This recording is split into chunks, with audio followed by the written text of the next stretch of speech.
우리 다 같이 사도신경으로 신앙 고백함으로 수요 기도회를 시작하도록 하겠습니다. 전능하사 천지를 만드신 하나님 아버지를 내가 믿사오며 그 외아들 우리 주 예수 그리스도를 믿사오니 이는 성령으로 잉태하사 동정녀 마리아에게 나시고 본디오 빌라도에게 고난을 받으사 십자가에 못 박혀 죽으시고 장사한 지 사흘 만에 죽은 자 가운데서 다시 살아나시며 하늘에 오르사 전능하신 하나님 우편에 앉아 계시다가 저리로서 산자와 죽은 자를 심판하러 오시리라. 성령을 믿사오며 거룩한 공회와 성도가 서로 교통하는 것과 죄를 사하여 주시는 것과 몸이 다시 사는 것과 영원히 사는 것을 믿사옵나이다. 아멘. 하나님 아버지, 이 시간 저희들이 각 처소에서 또 영상으로 함께 수요 기도회로 모이게 하여 주시니 감사합니다. 주님, 이 시간을 통해서 하나님께서 우리의 목자가 되심과 그리스도께서 우리의 구주가 되심과 성령께서 그리스도 안에서 우리 안에 함께 거하시면서 하나님의 자녀로 이끌어 가시고 보호하고 계시는 놀라운 은혜를 다시 한 번 더 확인하는 시간 되게 하여 주옵소서. 무엇보다도 하나님의 백성다운 모습으로 이 세상을 살아갈 힘과 능력을 주의 이름으로 공급받는 이 한 시간이 되게 하여 주옵소서. 예수 그리스도의 이름으로 기도하옵나이다. 아멘. 이 시간 찬송하겠습니다. 390장, 이전 찬송가는 444장입니다.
같이 하나님 말씀 보겠습니다. 민수기 35장. 민수기 35장 1절부터 3절까지 그리고 9절부터 12절까지 말씀을 읽도록 하겠습니다. 1절과 3절 그리고 9절부터 12절까지입니다. 우리 같이 함께 하나님의 말씀을 읽겠습니다. 여호와께서 여리고 맞은편 요단강가 모압 평지에서 모세에게 말씀하여 이르시되 이스라엘 자손에게 명령하여 그들이 받은 기업에서 레위인에게 거주할 성읍들을 주게 하고 너희는 또 그 성읍들을 두르고 있는 초장을 레위인에게 주어서 성읍은 그들의 거처가 되게 하고 초장은 그들의 재산인 가축과 짐승들을 둘 곳이 되게 할 것이라. 9절 읽습니다. 여호와께서 또 모세에게 말씀하여 이르시되 이스라엘 자손에게 말하여 그들에게 이르라. 너희가 요단강을 건너 가나안 땅에 들어가거든 너희를 위하여 성읍을 도피성으로 정하여 부지 중에 살인한 자가 그리로 피하게 하라. 이는 너희가 복수할 자에게서 도피하는 성을 삼아 살인자가 회중 앞에 서서 판결을 받기까지 죽지 않게 하기 위함이니라. 아멘. 민수기 35장에서도 이제 모압 평지에서 가나안 땅에 들어가기 전에 모압 평지에서 하나님께서 모세를 통해서 이스라엘 백성들에게 명령하고 있는 내용입니다. 너희들이 가나안 땅에 들어가거든. 그러면서 35장에 두 가지 내용을 하나님께서 명령으로 주고 계십니다. 그 첫 번째가 우리가 읽었던 1절 말씀에서부터 8절 말씀까지 나오는 레위인들에게 성읍을 주어 거주할 성읍을 주게 하라라는 명령과 또 9절 이하에부터 나오는 말씀으로서 너희 가운데에 도피성을 정하여 부지 중에 살인한 자가 그리로 피하게 하라라고 말씀하고 있습니다.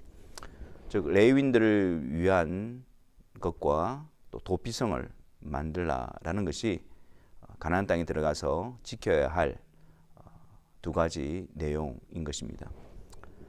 이 두 가지가 오늘날 우리에게 어떤 의미를 주고 있는지 오늘 말씀을 통해서 한번 살펴보려고 합니다. 먼저 레위인들을 위한 성읍을 거주할 성읍을 그들에게 주게 하라라고 하나님께서 이스라엘 자손에게 명령하고 계십니다. 레위인들을 두게 하신 목적이 무엇이었을까요? 그 레위인들에게는 따로 하나님께서 기업을 가나안 땅에서 분배하지 않으시고 그 레위인들로 하여금 각 성읍에 각 지파별로 흩어져서 그들 가운데 거주토록 하신 것입니다. 레위인들은 또 이제 제사장을 도와서 성전, 그들 가운데 있는 성막의 기능이 온전히 이루어질 수 있도록 그러한 일들을 했고 또한 각 지파별로 그들의 성읍이 흩어져 있어서 그 모든 지파들이 하나님의 말씀 앞에서 통치와 지배를 받을 수 있도록 하는 역할을 감당했습니다.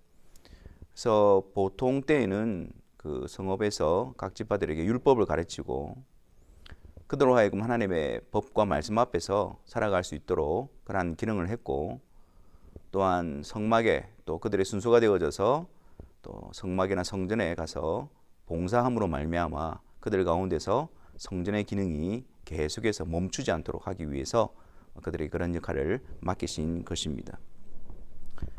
그들에게 이제 거주할 성읍과 그 성읍 주위에 있는 초장을 주어서 그들이 가지고 있는 가축과 짐승을 치게 하셨는데 하나님께서 이 레위인들을 그들 가운데에 두게 하신 방식이 그들로 하여금 그들이 얻은 그 기업을 줌으로 말미암아 레위인들이 그들 가운데 거주하게 하셨던 것입니다. 다시 말해서 레위인들이 그들 가운데 거주하기 위해서 그들이 감당해야 될 책임과 의무를 통해서 하나님은 그 백성들 가운데 레위인들이 거주하게 하신 것이고 레위인들을 통해서 그들이 하나님의 지배와 통치를 다스리심을 받게 하신 것입니다. 또 그 기업의 그 지파의 숫자나 또 크기에 따라서 분배받는 땅이 달랐거든요. 그래서 많이 받은 자들에게 있어서는 많이 떼어서 주고 적게 받은 자에게서는 적게 떼어 주어서 각기 받은 기업을 따라서 그 성읍들을 레위인들에게 줄 것이라고 하나님께서 원칙을 정하신 것입니다. 모두가 다 공평하게 했던 것이 아니고 하나님께서 나누어 주신 그 분량에 따라서 레위인들에 대한 책임과 의무를 감당함으로 항상 그들 가운데서 레위인들이 하나님의 말씀을 가르치고 또한 하나님의 명령에 따라서 그들의 하나님의 다스리심을 받을 수 있도록 그런 기능을 통해서 하나님의 백성으로 세워줄 수 있도록 하나님께서 정하신 방식이었습니다. 그래서 그들은 이제 도피성을 6개를 포함해서 48개 성읍에 레위인들을 위한 성읍을 거주할 곳을 마련하라고 하나님께서는 명령하셨지요. 하나님께서 이 레위인들을 그냥 한 곳에 둔 것이 아니라 모든 지파별로 성읍에 이렇게 흩어 놓으신 것은 레위인들을 통해서 그들이 항상 하나님의 말씀을 듣고 하나님의 명령 앞에 통치하심 앞에 또 세워가기 위해서 이끌어가기 위해서 하나님의 다스리심의 수단으로서 이것을 명령하신 것입니다. 오늘날 우리에게 이 레위인 제도가 주는 의미는 항상 우리는 하나님의 말씀 중심으로 하나님의 말씀을 통해서 항상 우리는 통치를 받아야 하고 다스리심을 받아야 한다는 사실입니다. 이것이 하나님의 백성을 다스려 가시고 하나님의 백성 가운데 두신 하나님의 명령인 것입니다. 우리는 신앙생활을 하면서 하나님의 말씀하면 우리의 자유가 억압받고 또 구속받는 것처럼 그렇게 부자연스럽게 느낍니다. 우리가 하고 싶은 것을 하지 못하게 금하는 어떤 그런 느낌으로 말씀을 생각할 때가 많이 있습니다. 하지만 하나님의 말씀을 통해서 무엇을 행해야 되고 무엇을 행하지 말아야 되는 이 부분들은 하나님의 백성으로서의 당연히 감당해야 될 책임과 의무이며 하나님의 백성으로서 살아가야 될 모습인 것입니다. 그래서 하나님의 말씀이 우리 삶 가운데에 우리의 삶을 다스리고 지배하는 그 일에 하나님의 백성들은 책임과 의무를 다해야 하는 것입니다. 그래서 갈라디아서 6장 6절 말씀에서도 가르침을 받는 자는 말씀을 가르치는 자와 모든 좋은 것을 함께하라. 이 의미는 항상 우리가 하나님의 말씀 아래 있을 수 있도록 그 일에 대해서 열심을 내어라는 말입니다. 그 일에 중심을 가지고 있어야 한다는 것을 의미하는 것입니다. 히브리서 13장 17절에서도 너희를 인도하는 자들에게 순종하고 복종하라. 그들은 너희 영혼을 위하여 경성하기를 자신들이 청산할 자인 것 같이 하느니라. 그들로 하여금 즐거움으로 이것을 하게 하고 근심으로 하게 하지 말라. 그렇지 않으면 너희에게 유익이 없느니라. 하나님의 말씀과 하나님의 말씀을 가르치는 자를 그들 가운데 하나님의 백성 가운데 두셔서 그들로 하여금 하나님의 백성다움으로 또 하나님의 백성으로서 자라나는 일에 하나님은 계속해서 사용하시기를 명령하고 있는 것입니다. 우리가 여호수아가 가나안 땅에 들어가서 지파별로 땅을 분배하고 그 이후의 시기가 사사 시대입니다. 근데 우리는 이 사사 시대를 영적으로 암흑기라고 부르죠. 근데 이 사사 시대의 특징이 무엇인지 아십니까? 그 레위인들을 찾아볼 수가 없어요. 그 이스라엘 백성들이 이 가나안 땅에 들어가거든 하나님께서 명령하신 이 명령 앞에 그들이 성실하게 책임과 의무를 다하지 않았기 때문에 레위인들이 그들 가운데 거주할 수가 없었고 또 하나님께서 부여하신 그 일을 온전히 수행할 수가 없었습니다. 그 사사기 이 영적인 어둠의 시기는 레위인들을 찾아볼 수가 없는 시기였고 레위인들도 하나님이 주신 그 역할들을 온전히 수행하지 않았던 시대였습니다. 그래서 그들의 마음의 소견에 옳은 대로 행했던 시대. 그것이 바로 영적으로 사사시대, 어둠의 시대인 것이죠. 우리도 신앙생활을 하면서 하나님의 말씀과 멀어져 있으면 안 됩니다. 그것이 우리에게 있어서 좀 불편하게 하고 우리가 원하는 것을 하지 못하게 한다 할지라도 우리에게 유익되어지는 것은, 진정으로 우리에게 복되는 것은 하나님의 말씀을 통해서 통치를 받아가는 거예요. 그 아들 예수 그리스도를 통해서 우리를 자녀 삼으신 그 하나님의 사랑으로부터, 그 우리의 아버지가 되신 그 하나님의 본성으로부터 흘러나오는 그 하나님의 말씀을 통해서 우리가 다스리심을 받고 순종하게 되어질 때에 우리 안에 그분이 예비하신 은혜를 누리게 되어지고 복을 얻게 되어지며 그분을 닮아가는 놀라운 변화의 역사를, 열매를 맺어갈 수가 있는 것입니다. 레위인들의 성읍을 너희 가운데에 거주토록 하라. 주의 말씀을 가까이 하고 주의 말씀 가르침을 받는 것을 기뻐하고 항상 주의 말씀을 통해서 우리의 삶이 다스리심을 받고 주의 말씀을 통해서 교훈을 받고 주의 말씀을 통해서 책망을 받고 주의 말씀을 통해서 바르게 되어지는 역사가 항상 우리 가운데 있게 되어질 때에 우리는 하나님께서 약속하신 땅에서 복됨을 누려갈 수 있는 것입니다.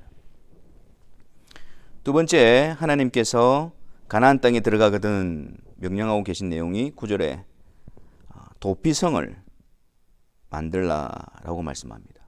그래서 요단강을 중심으로 해서 요단강 이편에 동편 쪽에 3개, 그리고 서편 쪽에 가나안 땅에 3개를 만들도록 해서 6개의 성읍을 만들게 명령하신 것입니다. 근데 이 도피성을 만들었던 이유가 무엇일까요? 이 도피성을 만들었던 이유는 그 공동체를 유지하기 위해서 실질적으로 어떤 기능을 감당했냐면 이 살인자들 있지 않습니까? 그러니까 뭐 고의적이든 부지중이든 살인이 일어났을 때 어떤 일이 벌어지냐면은 그 살인을 당한 자의 가장 가까운 친척이나 가장 가까운 자들이 그 사람을 대신해서 보복하는 일들이 그들 가운데는 자리 잡고 있었어요. 그렇기 때문에 우발적이든지 계획적이든지 이런 살인이 시작되기 시작하면 그 보복을 위해서 끊임없이 계속해서 피해 보복이 일어날 수밖에 없는 그런 구조 가운데 있었습니다. 그래서 하나님께서 그 이스라엘 공동체 안에 피해 보복이 그리고 그런 죄악들이 계속해서 일어나지 않도록 제한시키기 위해서 도피성을 만들려고 한 것입니다.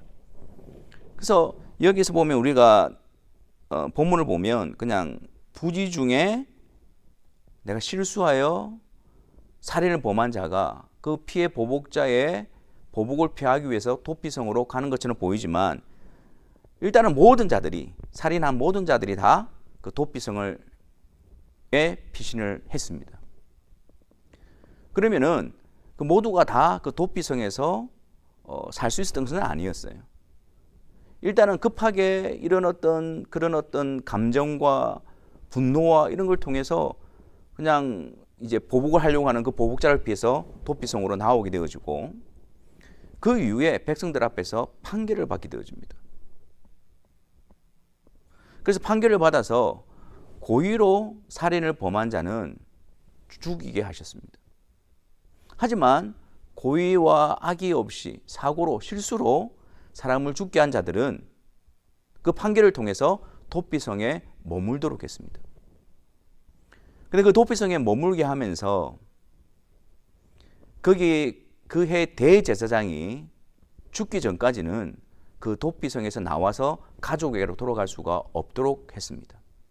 그 대제사장이 죽고 난 후에야 그는 비로소 그의 가족에게로 돌아갈 수가 있는 것이죠.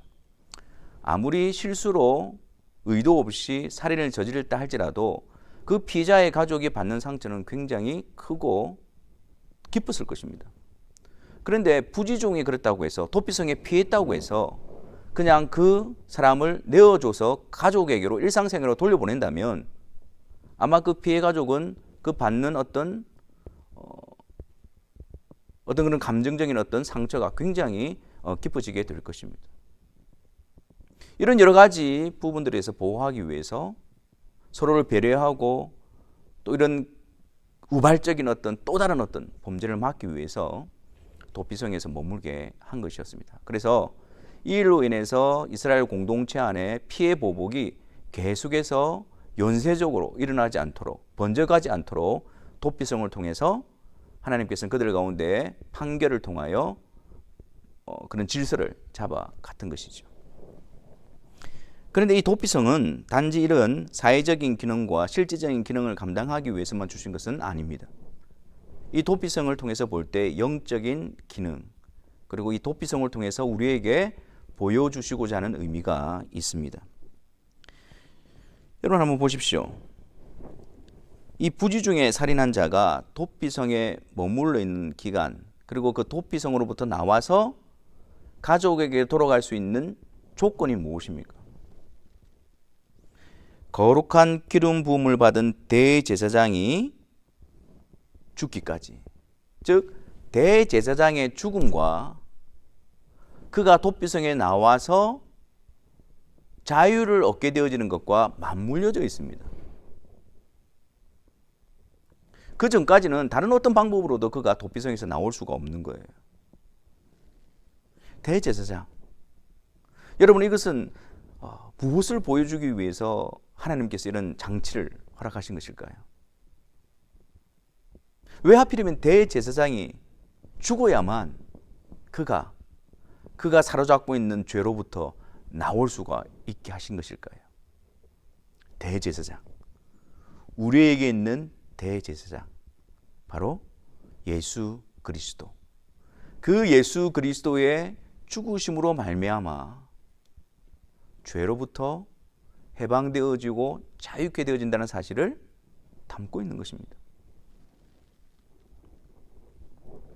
그리고 대제사장이 죽기 전에는 그 어떤 다른 방법으로도 속죄를 지불한다 할지라도 나올 수가 없습니다. 오직 대제사장이 죽은 후에야 그것이 가능토록 하셨습니다.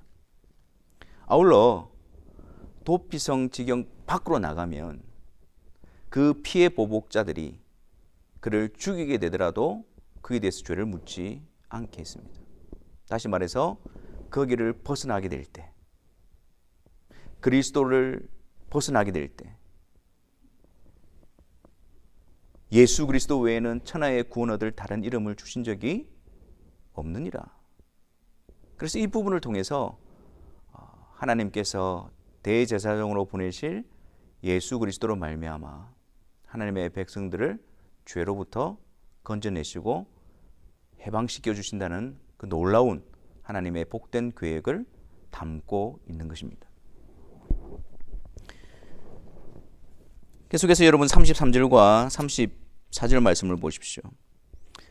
그 도피성을 말하고 하나님께서는 그렇게 말씀하십니다. 너희는 너희가 거주하는 땅을 더럽히지 말라. 피는 땅을 더럽히나니 피 흘림을 받은 땅은 그 피를 흘리게 한 자의 피가 아니면 속함을 받을 수 없느니라. 그러니까 피에 대한 속함은 그 피를 흘리게 한 자의 피를 흘리게 함으로 말미암아 속함을 받게 하신 것입니다. 다시 말해서 우리와 같이 되신 예수 그리스도, 그분이 우리가 서야 할 자리에 서시고 우리를 대신해서 그분께서 피 흘려주심으로 말미암아 그 땅이 속죄함을 입게 되어지는 것입니다. 그리고 34절에 너희는 너희가 거주하는 땅 곧 내가 거주하는 땅을 더럽히지 말라. 나 여호와는 이스라엘 자손 중에 있음이니라. 그 여호와께서 우리 가운데에 함께 가기 위해서는 그 땅이 더럽혀져서는 안 됩니다. 죄로 인해서 피 흘림으로 인해서 더럽혀진 그 땅을 속죄하고 정하게 하는 유일한 방법은 무엇입니까? 피 흘린 자가 피를 흘리는 것밖에 없습니다. 근데 그 일을 누가 감당하셨다고요? 우리를 대신해서 예수 그리스도께서 감당하신 것입니다. 대제사장이 죽은 후에야 나올 수 있는 것과, 그리고 우리를 대신해서 자신을 희생제물로 드리심으로 말미암아 우리를 하나님 앞으로 인도하시는 예수 그리스도의 피, 그 흘리신 피를 의지하여 하나님께서 우리 가운데에 거하시는 임마누엘의 약속을 이루어 주시는 것입니다. 가나안 땅에 들어가서 우리가 반드시 해야 될 일은 레위인을 너희 가운데 거주하게 함으로 말미암아 하나님의 말씀으로 지배를 받고 통치를 받는 일입니다. 또 한 가지는 도피성을 통해서 하나님께서 예수 그리스도로 말미암아 우리의 죄를 속하시고 우리 가운데 거하신다는 사실을 우리는 분명히 믿음으로 고백하며 그것을 확신할 수 있어야 합니다. 그런데 여러분, 도피성에 들어갔는데 고의로 살인한 자들은 죽음을 당했습니다. 하지만 우발적으로 실수로 살인한 자는 대제사장이 죽음으로 말미암아 거기서 자유를 얻어 나올 수 있게 되어졌습니다. 이 부분은 지금 무엇을 우리에게 알려주고 있는 것일까요?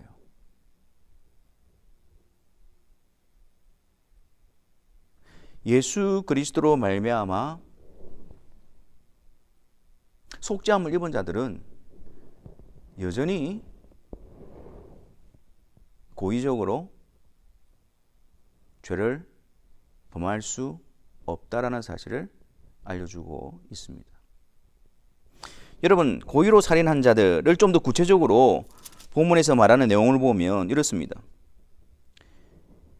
철 연장을 만들어서 죽이고 돌을 가지고 나무 연장을 그래서 미워하는 까닭에 밀쳐 죽이거나 기회를 엿보아 무엇을 던져 죽이거나 아기를 가지고 손으로 쳐 죽이면 지금 가나안 땅에 들어와서잖아요.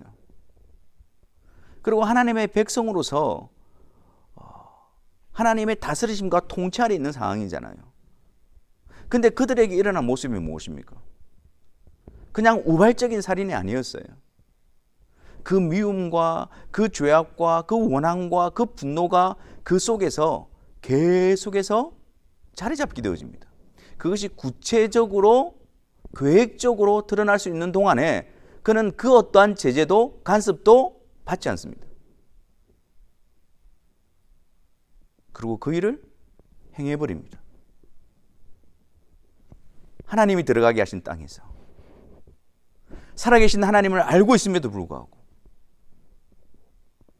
그 속에 있는 죄악의 불씨가 계속해서 타올라 형제를 죽이는 일에 드러나고 있는 것입니다. 우리가 정말 그리스도로 말미암아 하나님의 백성이 되어지고 그리스도를 통해서 하나님의 자녀가 되어졌다고 한다면 우리에게 이러한 일이 일어날 수가 없습니다. 우리가 하나님의 살아계심을 고백하고 성령을 통해서 말씀으로 하나님께서 우리를 다스려 가시고 그리스도 안에서 하나님께서 계속해서 우리를 간섭해 가시는데 죄악이 우리 가운데 들어와서 이렇게 마치 자기가 주인이냐 활개칠 수가 없는 것입니다. 죄악이 들어와서 하나님의 법을 대적하고 하나님 앞에 불순종하고 그렇게 하는데 조금도 양심에 거리낌 없이 아무렇지도 않게 죄악을 계획하고 악의적으로 고의적으로 준비하고 아무런 간섭 없이 제재 없이 그런 일이 일어날 수가 없는 것입니다. 이 모습은 우리에게 그리스도 안에 있는 자들은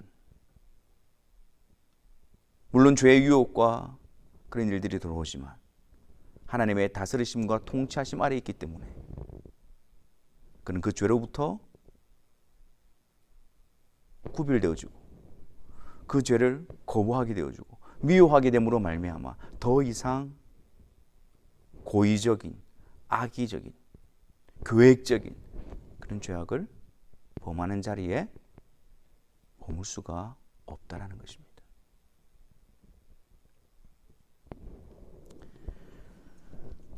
사랑하는 성도 여러분, 우리 안에 혹시 하나님의 말씀을 멀리함으로 또한 하나님의 말씀 앞에 세워지고 하나님 말씀 앞에 순종하기 위해서 우리가 감당해야 될 책임과 의무를 감당하지 않음으로 말미암아 레인들의 역할, 기능이 사라져가고 있지는 않습니까? 그것이 바로 영적인 어둠 사사시대의 특징입니다. 성령께서 항상 우리 가운데에 말씀을 통하여 말씀하여 주시기를 간구하는 우리들이 되기를 바랍니다. 그래서 우리의 삶이 하나님을 알고 있으면서도 불구하고 하나님의 통치하심을 받지 않는 그런 처참하고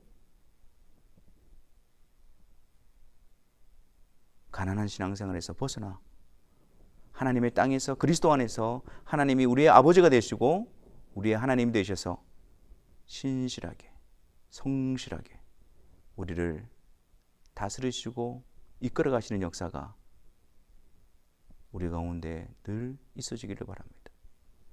그 일을 사모함으로 그 일을 열렬히 사모함으로 그리스도 안에서 가나안 땅에 들어간 자로서 하나님으로부터 생명을 얻은 자로서의 복된 열매와 특징들이 아름답게 맺어지고 드러나는 하나님의 백성다움이 우리 가운데 자리 잡게 되어지는 그런 놀라운 은혜의 역사가 계속해서 일어나지기를 주님의 이름으로 축원합니다. 우리 시간 함께 말씀을 생각하면서 같이 기도했으면 좋겠습니다. 여러분, 실제적으로 우리 안에 레위인이 거주하는 성읍이 우리 안에 있는지 우리 자신들을 점검합시다. 하나님께서 그 일을 통해서 우리에게 말씀하시기를 원하시고 우리를 하나님의 자녀다움으로 세워가시기를 원하십니다. 그런데 우리가 그것을 거부하고 그것을 원하지 않고 그러므로 말미암아 우리는 점점 하나님의 이름을 부르고 하나님의 땅에 있음에도 불구하고 어두워져 가고 있는 그런 모습은 있지는 않은지, 하나님이 원치 않는 자리와 모습으로 굳어져 가고 있지는 않은지, 성령께서 대제사장으로 말미암아 우리에게 하나님의 자유와 또 하나님 안에서의 화목함을 주셨는데 그 복됨을 하나님의 말씀 앞에 신실하게 순종함으로 말미암아 누려가고 만들어져 가고 빚어가는 역사가 우리 가운데 있게 해달라고 사모함으로 우리가 이 시간 함께 기도하며 나아가는 시간이 되어졌으면 좋겠습니다.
아버지 하나님,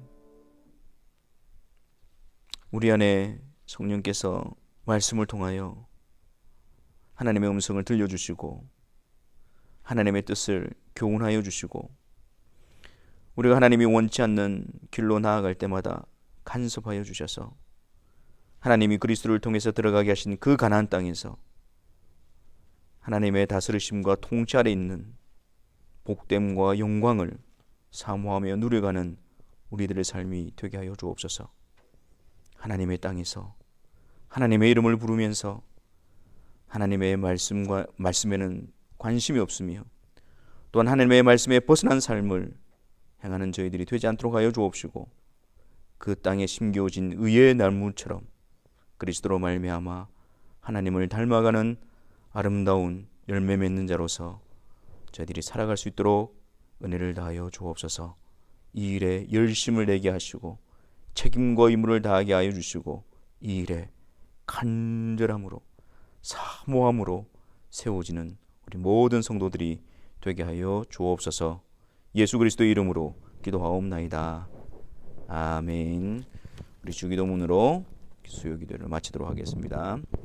하늘에 계신 우리 아버지여, 이름이 거룩히 여김을 받으시오며 나라가 임하시오며 뜻이 하늘에서 이루어진 것 같이 땅에서도 이루어지이다. 오늘 우리에게 일용할 양식을 주시옵고 우리가 우리에게 죄 지은 자를 사하여 준 것 같이 우리 죄를 사하여 주시옵고 우리를 시험에 들게 하지 마시옵고 다만 악에서 구하시옵소서. 나라와 권세와 영광이 아버지께 영원히 있사옵나이다.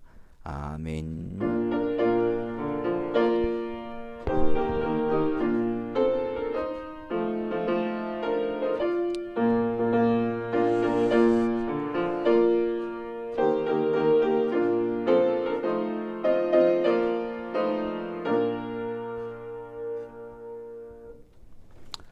수요기도를 마쳤습니다. 남은 한 주간 주님 안에서 승리하시고 주님 주신 힘으로 잘 감당하시는 우리 모두가 되시기를 바랍니다. 감사합니다.